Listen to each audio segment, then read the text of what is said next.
পাইয়া রাতের গভীরে নামাজে দাঁড়ায় কান্না করেন, আল্লাহর আদালতে কেমনে দাঁড়াবো। ও এলাকার যুবক বাবারা, পর্দার আড়ালের মা বোনেরা, বৃদ্ধ বাবাজি, এখনো কি তওবা করবা না? আরো কি তোমার শখ আছে দাড়ি কাটার, বেপরদায় চলার? আরো কি তোমার শখ আছে সারা রাত মোবাইল চালাবার? বলো, আর কত রাত মোবাইল চালায় গুনাহ করলে তোমার শখ পূরণ হবে? আর কতদিন দাড়ি কাটলে তোমার শখ পূরণ হবে? আর কতদিন গুনাহ করলে তোমার শখ পূরণ হবে?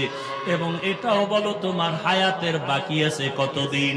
চোখের সামনে শুধু লাশ আর লাশ, পানির নিচে যুবকের লাশ, ঘরের বিছানায় যুবকের লাশ, এ বাবা গাড়ির নিচে যুবকের লাশ। কোন দিন আজরাইল আসিয়া তোমারে নিয়ে যাবে জানাও নাই। ওরে তোমার সন্তানেরা ডাকবে, মা ডাকবে, আমার সন্তান কই? একটা ডাকের জবাব আর দেওয়ার সুযোগ হবে না। ওই সাদা কাপনের প্যাকেট পরিয়ে কবরের মধ্যে বাঁশবাগানে থাকতে হবে। এখনো সময় আছে, আল্লাহর মহাব্বত অন্তরে জমা করে আল্লাহর কাছে মনে মনে ডাকো আর তওবা করো।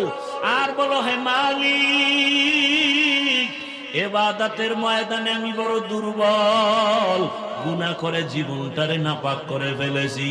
গুনার কারণে হাত নাপাক, চোখ নাপাক, জিহ্বা নাপাক, অন্তর নাপাক। আজকে থেকে তওবা করলাম, আর নামাজ ছাড়বো না, দাড়ি কাটবো না, বেপরদায় চলবো না। মা বাবার দোয়া নিয়া, শিক্ষকের দোয়া নিয়া, ওলামায়ে কেরামের পরামর্শ নিয়া নবীজির সুন্নাত অনুযায়ী চলবো। মা বোনেরা আল্লাহর কাছে মনে মনে তওবা করেন, আর বেপরদায় চলবেন না, নামাজ ছাড়বেন না, স্বামীর মাল খেয়ানত করবেন না, মোবাইলে সময় নষ্ট করবেন না। তওবা করার মতো যদি অন্তর তৈরি হয়, আল্লাহর মোহাব্বত থাকলে, মুনাফিকি যদি না থাকে, খাঁটি তওবার নিয়ত যাদের আছে, দুটো হাত আমার আল্লাহকে দেখায় দেন। আয় আল্লাহ, আমাদের হাতগুলো কবুল করে নেন, তওবা কবুল করে নেন, তওবার উপরে মজবুত হইয়া চলার মতো তৌফিক দান করেন, আমিন।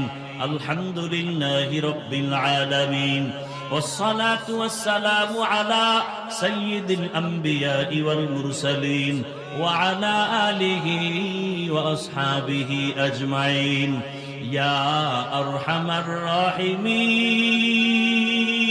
الراحمين يا أرحم الراحمين